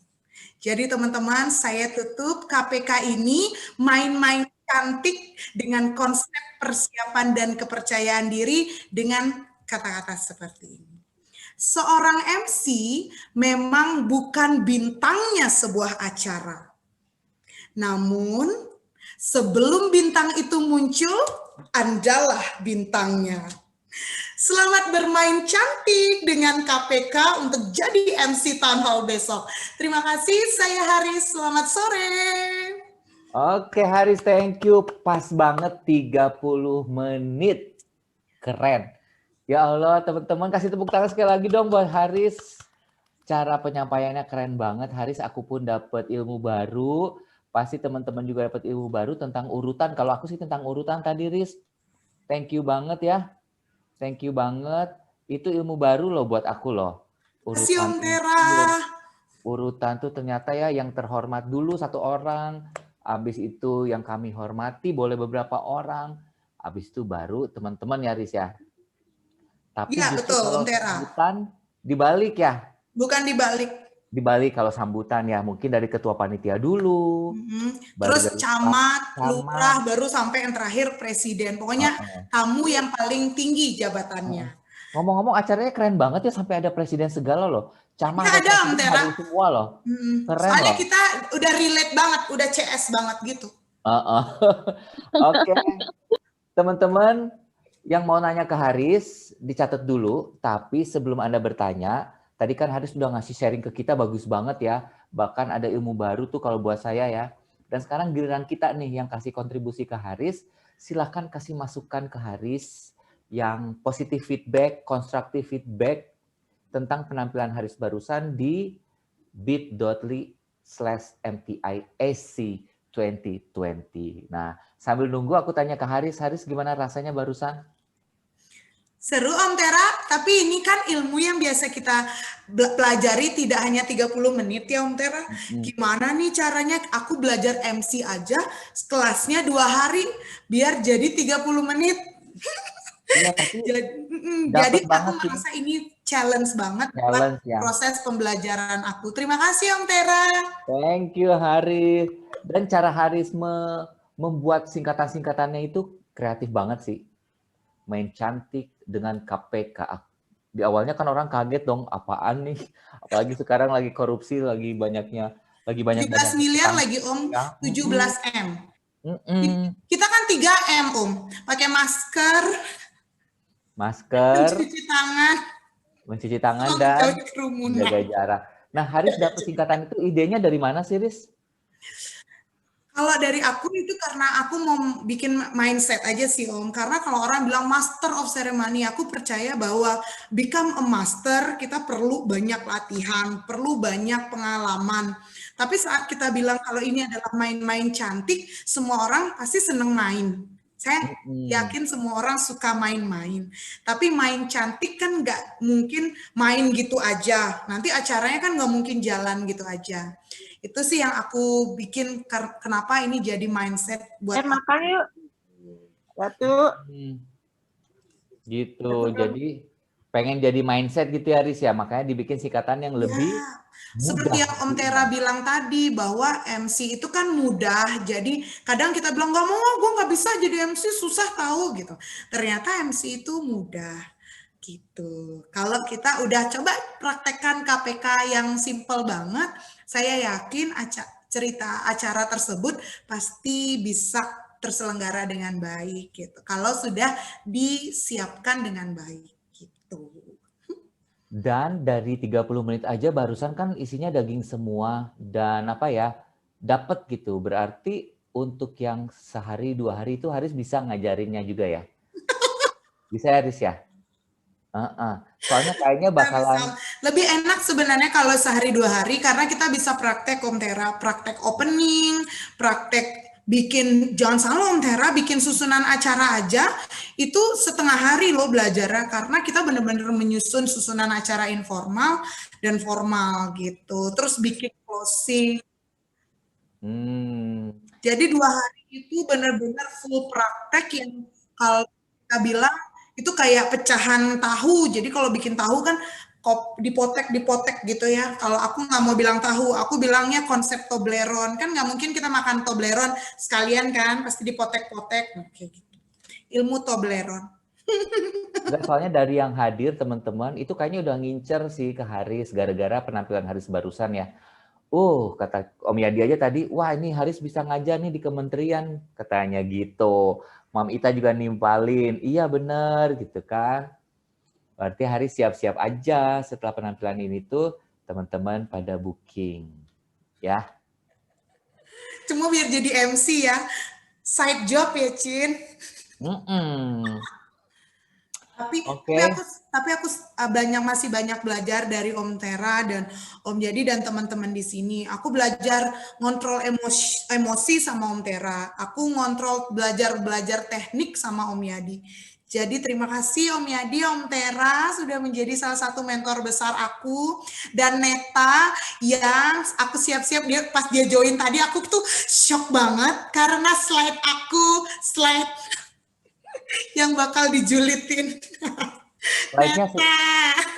Slide-nya sederhana banget sih Haris ya, sederhana banget karena kan Haris berpikirnya ini cuma 30 menit ya. Jadi mau supaya peserta itu lebih merhatiin ke Harisnya tadi kan. Tujuannya pasti itu. Hari ini aku juga pakai pink. Terus ada Budian. Hari ini ada Budian dan Mami Linda juga loh. Ada Mami, makasih Mami. Aduh. Budian, hai. Budian Harvest kan ya Om?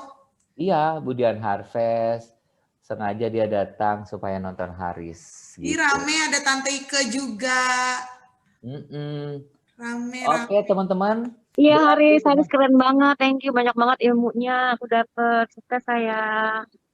Iya, Mbak Ike pun merasa ternyata banyak ilmunya dari penampilan Haris barusan, Loris. Keren banget. Terima kasih. Bu Tante Dini Diana tadi juga. banyak ilmu juga, pedagogi. Hari sekarang udah ngasih ilmu juga ke aku tentang urutan. So, thank you banget kepada dua penampil hari ini. Tapi teman-teman, sayangnya Mas Robi itu kelihatannya masih di restoran dan belum respon. Jadi kita anggap bahwa penampilan hari ini tuh hanya 2 saja. So, sekarang berarti waktunya adalah kita untuk melakukan yang namanya question and answer dengan simbolnya adalah mengupas pisang ya. Jadi yang suka ngupas pisang silahkan bertanya hari ini. Kalau mau nanya ke Bu Dini boleh, nanya ke Mbak Haris juga boleh. Saya kasih waktu 15 menit saja sebelum saya tutup acara showcase hari ini. Silakan teman-teman. Om Tera, aku boleh saran nggak? Boleh, boleh. Kan hari ini kita cuma berdua, sedangkan di sini banyak banget yang datang. Ada Neta, ada Om Yadi, ada teman-teman. Mungkin teman-teman mungkin bisa dikasih direct feedback, Om Tera. Yes, boleh. Benar. Karena waktu kita masih banyak ya. Tapi aku mau buka dulu pertanyaan, boleh nggak, Riz? Boleh dong, Om Buka Tera. pertanyaan dulu ya. Karena cara menjawab pertanyaan pun nanti akan di feedback. Oh ya, baik. Kata Haris, Om Tera bisa aja ngelesnya ya. Nggak apa-apa, Om Tera. Om Tera kan bajai. Bisa jago ngeles ya. So, Itu ada yang mau bertanya itu. Saya mau tanya.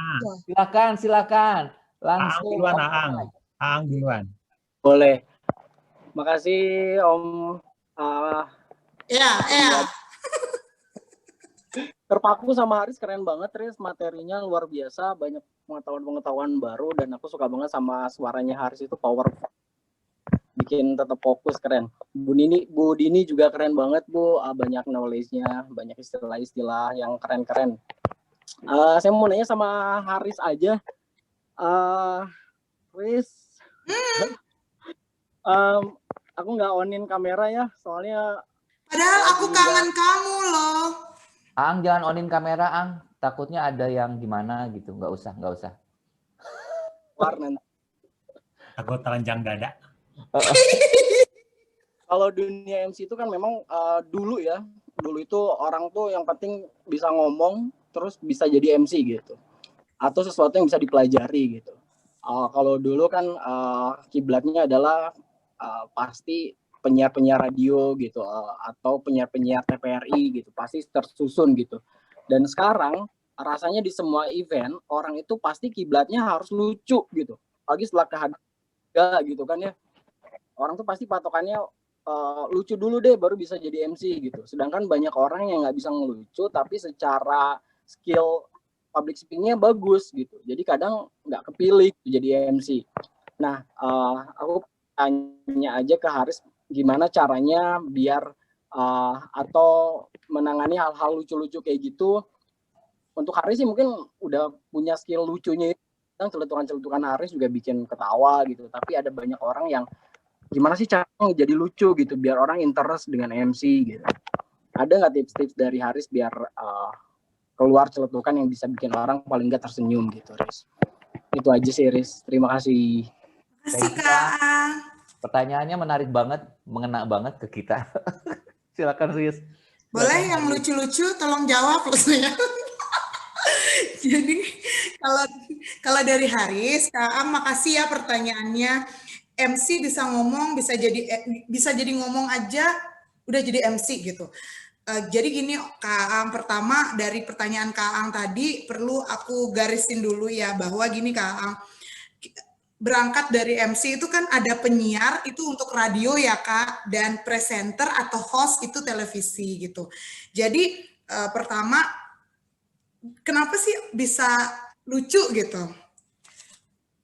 Aku pernah baca artikel tentang sense of humor. Ternyata sense of humor itu meningkatkan engagement rate gitu. Jadi orang semakin mau engage, kalau nggak harus selalu lucu loh. Contohnya Om Tera. Om Tera itu kadang bring back the memory itu yang kadang, ini kan waktu itu tuh kadang bisa bikin lucu, yaitu pengalaman. Aku percaya banget pengalaman yang sama, kalau kata Om Yadi, something in common gitu, sesuatu yang sama antara aku dan Kak Aang, memori yang sama, itu bisa bikin kelucuan tadi. Itu pertama, yaitu pengalaman ya Kak. Kedua, aku rajin buat follow IG-IG yang konyol-konyol. Jadi aku dapat celetukan-celetukan, terus omongan-omongan yang lagi tren, itu dari Instagram. Dan aku catat, contoh misalnya kayak tahu bulat digoreng dadakan 500-an, itu kan kita udah tahu ya. Ya udah, kalau misalnya kita dadakan, aku langsung aja bilang udah dadakan, digoreng cuma 500 pula gitu. Jadi ada kata-kata yang lucu gitu. Ketiga, salah satunya adalah aku senang untuk mencatat hal-hal yang lagi hits zaman sekarang gitu. Contoh, apa sih kata-kata yang lagi hits zaman sekarang yang misalnya masih positif gitu. Misalnya jangan ngada-ngada, ya orang bilangnya ngadi-ngadi gitu. Ya udah bilangnya ngadi-ngadi gitu. Kata-kata yang punya nilai viralitas, viralitas. Jadi kalau bahasa kedokteran vitalitas, kita punya viralitas ya. Jadi bahasa-bahasa yang viral aku pakai untuk sense of joke, tapi dengan catatan Kak Aang bahwa dalam kita menyambungkan jokes itu jangan sampai yang berbau atau bersifat menyinggung salah satu golongan gitu. Misalnya ini ngapain sih orang di sini pada hitam-hitam udah kayak orang timur gitu.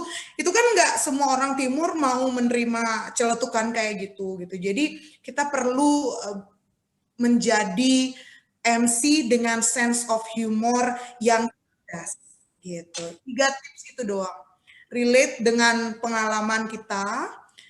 Tadi ada yang nanya apa IG-nya, aku Overheard Jakarta biasanya, tahu kan ya IG Overheard Jakarta, atau sambatan hotelier gitu ya. Jadi yang kayak gitu tuh kan bisa bikin kita ketawa karena kita punya pengalaman yang sama gitu. Neta tuh sering info gitu, ini apa-apa IT gitu ya, laptop mati IT gitu, IT udah kayak ini deh pokoknya. Jadi kita tahu pengalaman-pengalaman itu dari kita baca teman-teman yang share di sana gitu. Dan yang terakhir adalah itu tadi, memilih jokes-jokes yang viral namun tetap cerdas gitu. Terima kasih Kak Aang, semoga membantu. Thank you Haris dan thank you Aang. Yang lain siapa yang mau nanya? Silakan, tadi Kang Cahyadi mau nanya ya. Silakan. Terima kasih Tera. Thank you Haris buat penjelasannya. Aku juga suka. Makasih Om Yadi. Sangat praktikal. Oke, pertanyaan saya buat Mbak Dini. Mbak Dini, apakah Mbak Dini mengenal konsep 70-20-10 ini dari Grand Hyatt, ya, sehingga Grand Hyatt sudah melakukan itu, atau Mbak Dini yang menginisiasi sehingga Grand Hyatt melakukan itu? Ih, luar biasa loh. Aku tunggu jawabannya ya. Terima kasih. Baik, aduh, terima kasih banyak Pak Cahyadi atas pertanyaannya. Jadi ceritanya gini, boleh sebut merek berarti sekarang ya? Boleh. Boleh ya? Sebetulnya konsep 70-20-10 itu saya peroleh dari ketika saya di Accor. Ya, jadi itu diperkenalkan di Accor di sekitar tahun 2000 berapa ya? 2000 awal sekitar 2013 atau 2014 awal pada saat trainer conference. Jadi Accor mengusung konsep itu gitu.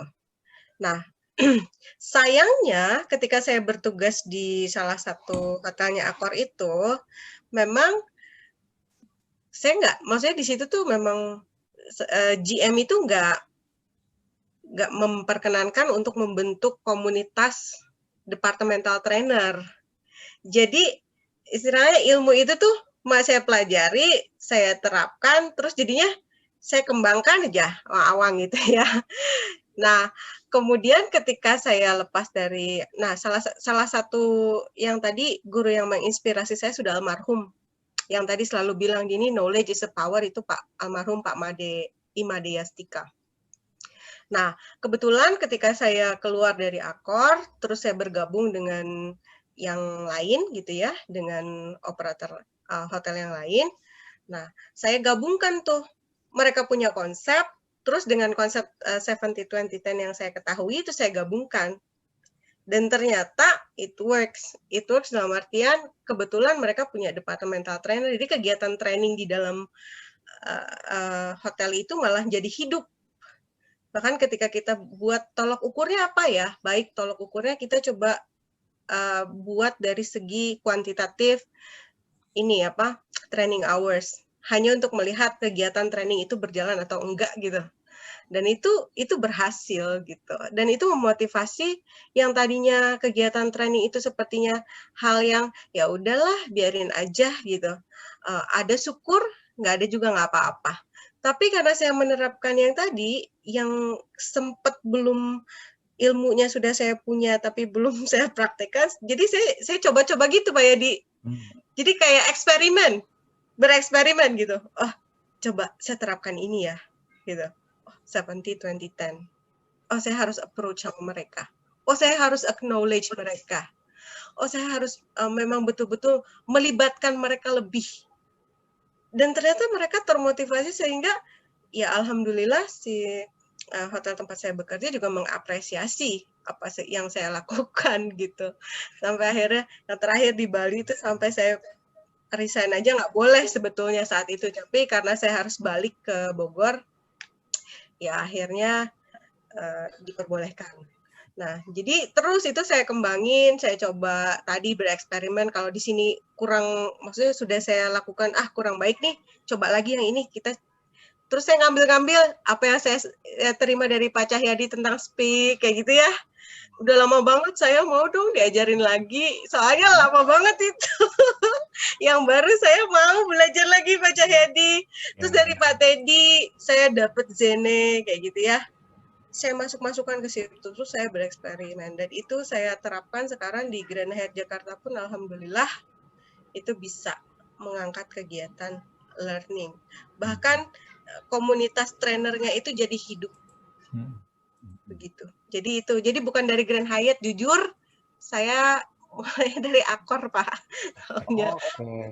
Kalau ada yang dari Accor di sini mungkin ya itu hal yang ya apa ya, yang bukan hal yang baru gitu mengenai 70-20-10. Thank you Mbak Dini, makasih. Ditunggu loh Pak Cahyadi, saya diajarin speak lagi. Boleh, siapin aja tempatnya, kalau salah ya. Nanti akan ada kabar baru tentang speak, tenang aja Mbak Dini. Boleh ikut. Iya, saya juga mau. Soalnya gini, waktu pertama kali saya tahu tentang speak, yang masih di Four Seasons, ingat nggak? Iya. Itu. 2008 itu aku. Iya, udah lama banget yang baru-baru yang lalu. Iya. Gila. Aku hostnya waktu itu. Bolbek SMP tuh, Bolbek SMP. Mbak Dini Borobudur waktu itu ya? Bukan, saya masih Lido. Oh Lido, iya Lido. My God, jauh banget itu Lido. Borobudur 2018 Om Yadi. No, 2016 balik dari Bali. Oke, makasih. Thank you Kang Cahyadi dan banyak, thank you Bu Dini sudah menjawab. Dari jawaban Bu Dini, Mas, saya percaya banget sih karena Bu Dini itu jenjang karirnya itu, perjalanan karirnya itu kayaknya keren banget ya, dimulai dari zaman dulu kita baru kenal sampai akhirnya tek naik ke atas banget. Jadi apa yang dikatakan Bu Dini tadi tentang implementasi, kemudian keberhasilan di tempatnya bekerja tuh saya tuh benar-benar yakin sama Bu Dini gitu ya.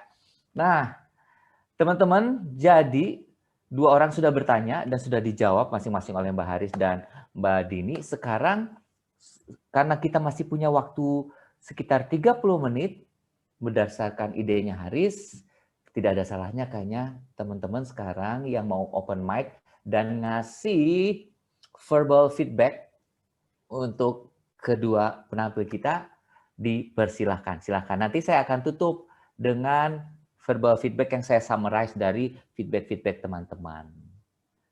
Silakan. Siapa yang mau ngasih feedback ke Haris dan Mbak Dini? Tadi kan online sudah ya. Itu nanti saya rekap.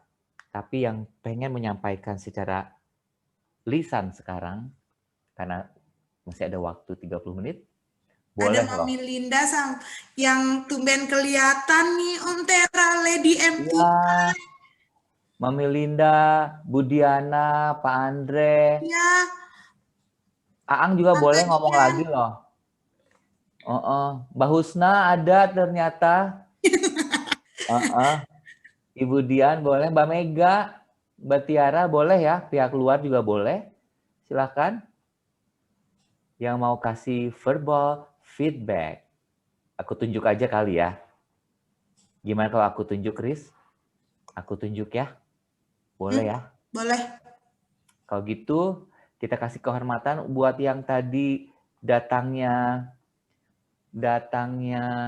di awal-awal itu.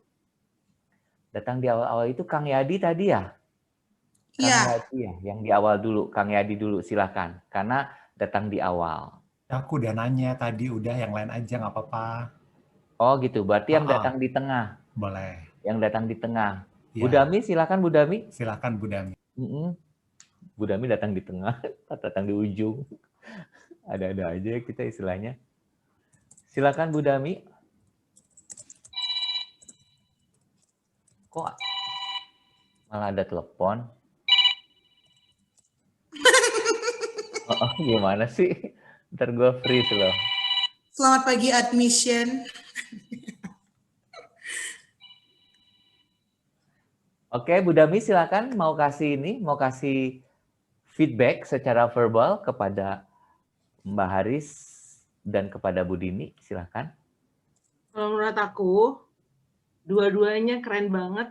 Aku nggak bisa ngasih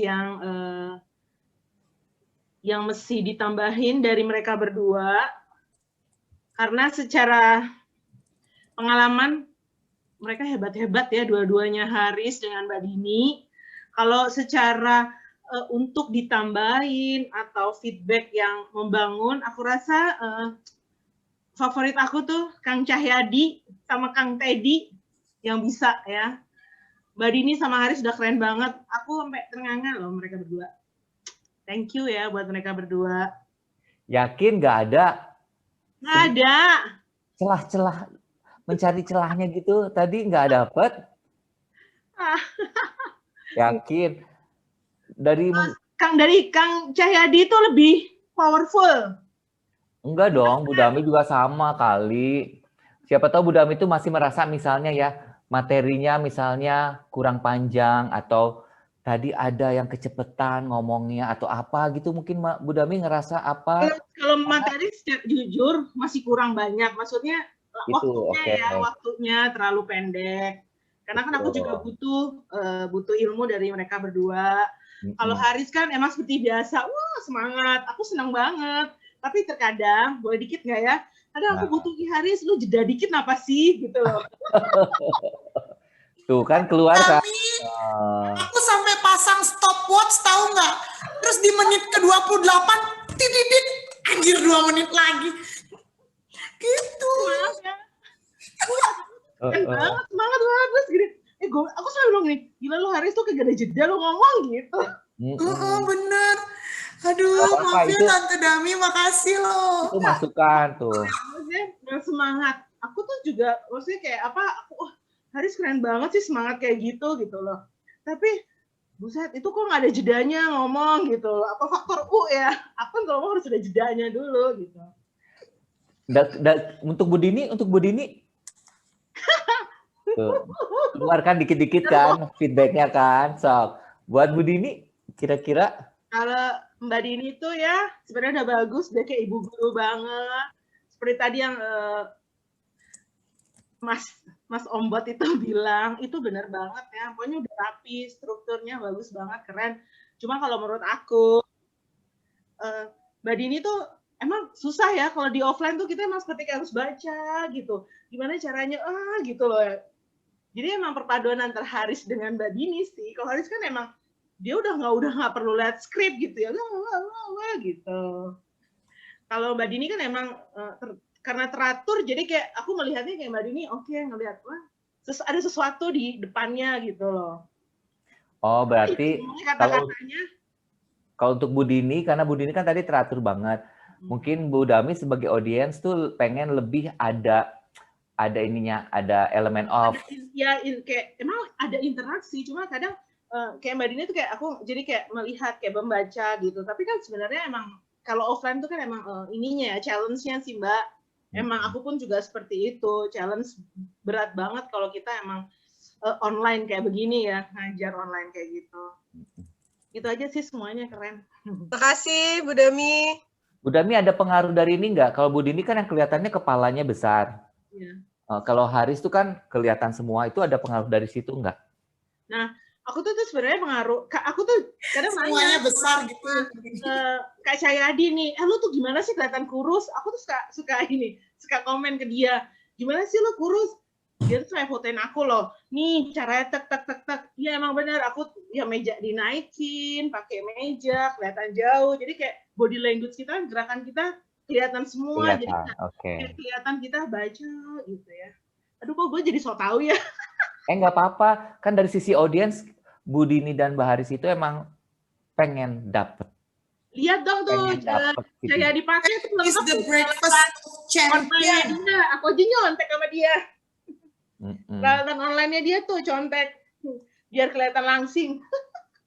Oke. Kan feedback is the breakfast of champion, Tan. Ya, feedback is the breakfast of the champion. Gak apa-apa, Mbak Haris dan Bu Dini memang mengharapkan dapat feedback sebanyak-banyaknya. Dari yang lain silakan satu lagi yang datang akhir-akhir ya. Datang akhir-akhir. Mau Mami Linda atau Ibu Dian? Ada Bu Dian tuh, ada Tante Diana. Siapa lagi tuh? Wah, Bu Diana tuh awal-awal loh dia datangnya loh. Tadi harusnya dia ngomong juga ya. Ada Neta. Linda udah nggak ada. Oh, berarti Bu Dian. Bu Dian Yuni Lestari silakan. Bu Dian. Silakan Ratu Harvest. Ratu Harvest. Coklat. Ratu Harvest, Roti Sultan. Putri Panen. Dan K-pop, silakan. Bu Dian udah unmute tapi belum kedengaran suaranya. Bu Dian.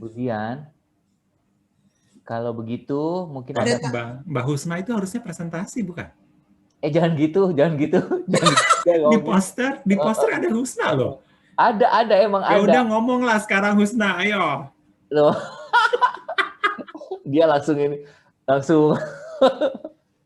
sama Husna di chat. Sama gua, Bu Husna, gua tuh udah menghindari nggak ngomong gitu. Percaya dia akhirnya ngomong juga. Gue kan inget. Mbak Husna muncul.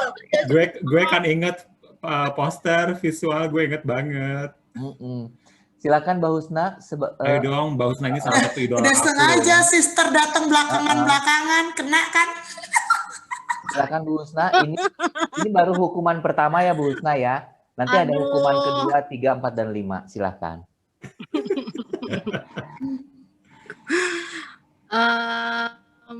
Masa Husna yang menilai sih?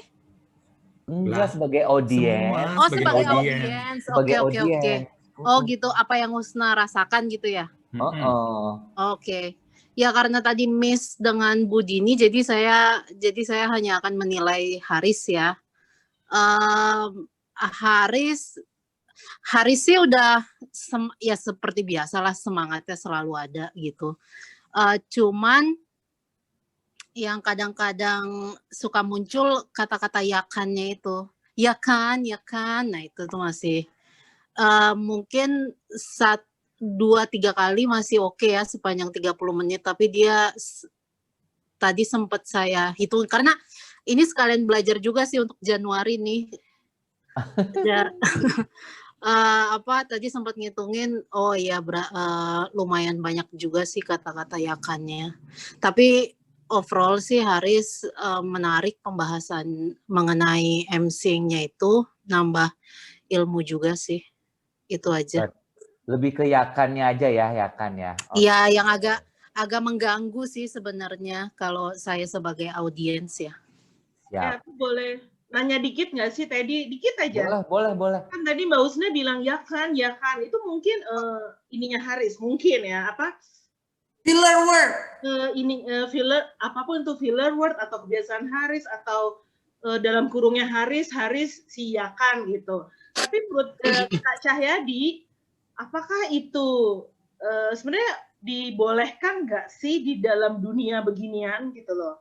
Misalnya Haris orangnya bokbel, Haris suka iyakan gitu. Apa sih brandednya gitu loh? Apakah boleh apa harus dihilangkan? Ini nanya ke aku ya? Iya, aku nanya sama Kak Cahyadi.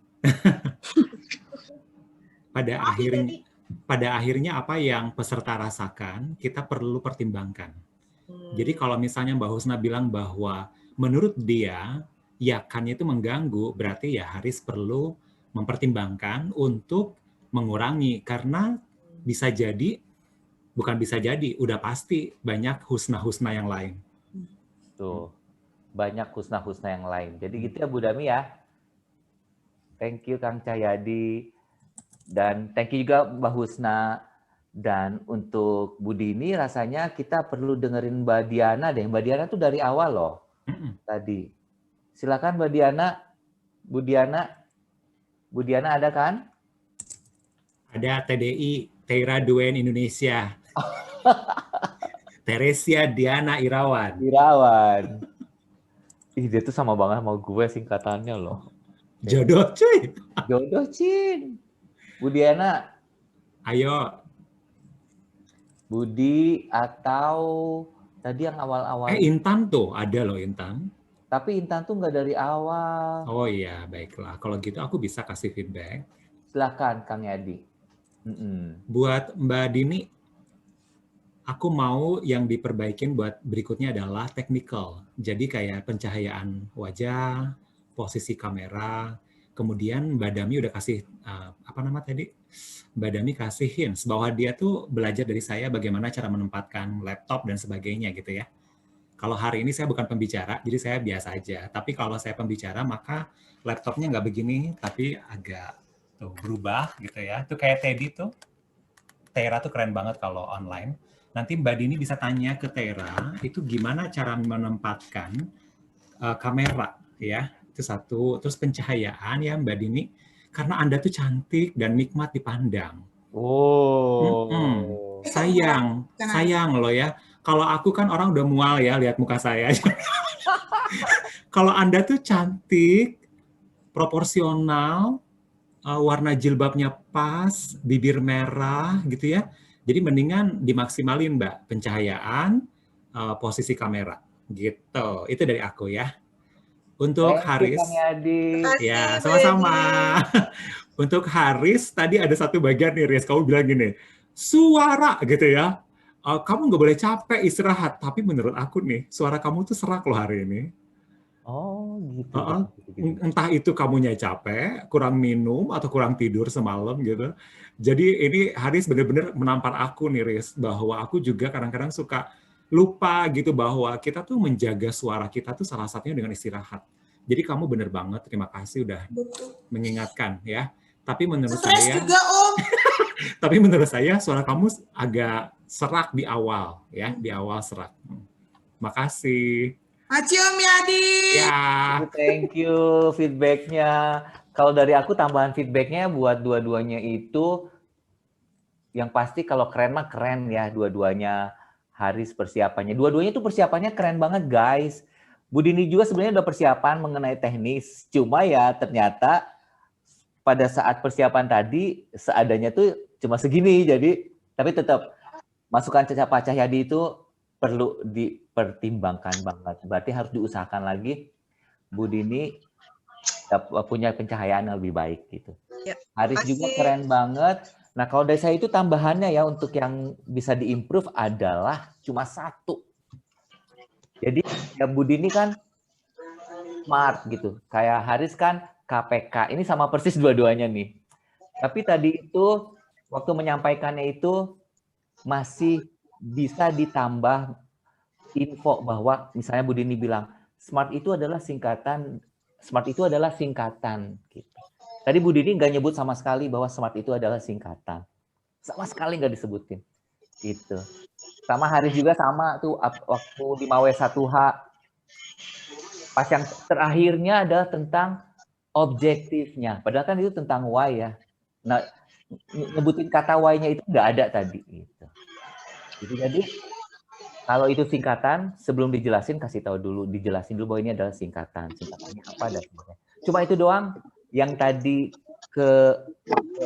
keperhatiin sama aku ya mengenai yang bisa di-improve dari Mbak dan Haris. Kerennya itu kok yang harus di-improve-nya mirip banget ya, sama banget loh berdua ini, sumpah. Cuma dua itu doang kalau di mata aku ya, cuma dua itu doang. Cuma satu itu doang dan sama dua-duanya gitu.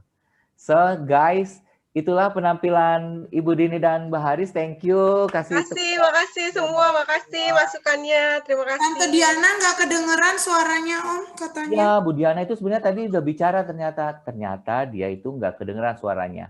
Kemungkinan Bu Diana speakernya atau mikrofonnya sedang bermasalah. Iya, mungkin saatnya membeli baru.